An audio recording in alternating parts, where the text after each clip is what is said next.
Good morning കൂട്ടുകാരെ. അപ്പോൾ ഇന്നത്തെ പരിപാടി വേറെ ഒന്നുമില്ല. ഒരു മാസത്തേക്ക് എനിക്ക് ഗുളിക കഴിക്കാൻ എഴുതി തന്നിട്ടുണ്ടായിരുന്നു.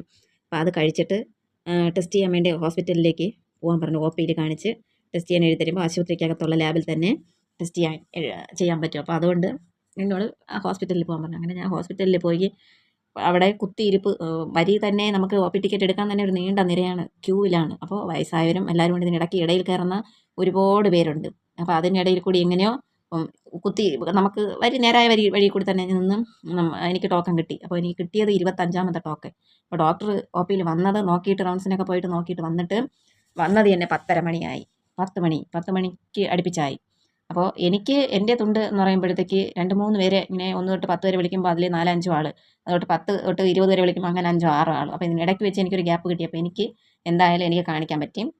ആൾക്കാർ വരാത്തത് കൊണ്ടാണ് എൻ്റെ സീനിയോറിറ്റി അങ്ങ് കയറി വന്നത്. അപ്പോൾ ഞാൻ വന്ന് വരിയിൽ എന്നെ വിളിച്ച് വിട്ടതിന് ശേഷം ഒരുപാട് ഉണ്ടായിരുന്നു. അപ്പോൾ അവർ പിന്നീടാണ് വന്ന് കയറിയത്. അപ്പോൾ അങ്ങനെ 2-3 ആൾക്കാർ കയറിയപ്പോൾ കുറച്ച് ഡിലേ ആയി. എന്നാലും എനിക്ക് ഒ പി ടിക്കറ്റ് ടെസ്റ്റ് ചെയ്യാൻ വേണ്ടി എഴുതി തന്നു. അതും കൊണ്ട് ഞാൻ താഴെ ലാബിലേക്ക് പോയി.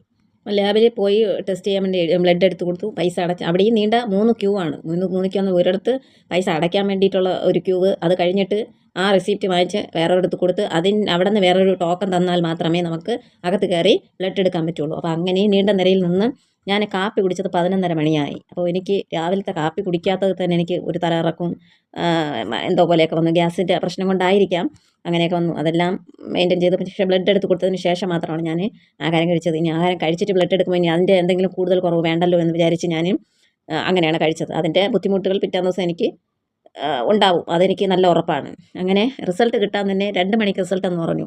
2 മണിക്ക് റിസൾട്ട് കിട്ടിയാൽ അതെപ്പോഴും ചെന്ന് വാങ്ങാൻ പറ്റും. കൊടുക്കുക ഞാൻ ഡോക്ടറിൻ്റെ വീട്ടിൽ ചെന്നും അവിടെ വരി എഴുതിയൊന്നും ഇടണ്ട, തുണ്ടൊന്നും എഴുതിയിടുന്ന പരിപാടിയില്ല.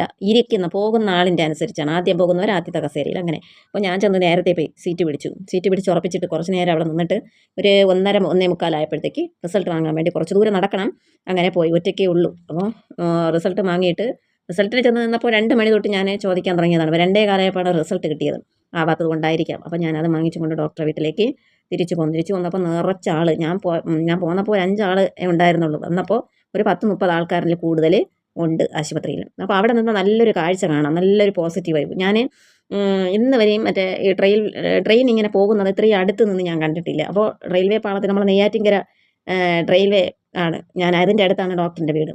അപ്പോൾ അവിടെ നിന്നാൽ നല്ല അടിപൊളി വിഷ്വലായിട്ട് കാണാം, നല്ലൊരു കാഴ്ചയാണ്. അപ്പോൾ എനിക്ക് നല്ലൊരു കാഴ്ചയാണ്. പക്ഷേ തൊട്ടടുത്തോട് കുറച്ച് ദൂരം നടന്ന് പോവാം. അപ്പോൾ അതിനിടയ്ക്ക് സമയം ഡോക്ടർ വരികയാണെങ്കിൽ എനിക്ക് കാണിക്കാൻ പറ്റില്ല. അതുകൊണ്ട് ഞാൻ അങ്ങോട്ട് പോയില്ല. അപ്പോൾ കുഞ്ഞുങ്ങളാരെങ്കിലും ഉണ്ടെങ്കിൽ അവർക്കൊക്കെ കാണിച്ചു കൊടുക്കാൻ പറ്റിയൊരു കാഴ്ച തന്നെയാണ് മുൻപോട്ട്. എന്തെങ്കിലും ഒരു ദിവസം ഞാൻ അങ്ങോട്ട് മുൻപോട്ട് പോവുകയാണെങ്കിൽ ആ ഒരു വീഡിയോ എടുക്കുന്നതാണ്. അപ്പോൾ എല്ലാവർക്കും എൻ്റെ ഈ വീഡിയോ ഇഷ്ടമായെങ്കിൽ എല്ലാവരും സപ്പോർട്ട് ചെയ്യണം, കമൻറ്റും ലൈക്കും ചെയ്യണം.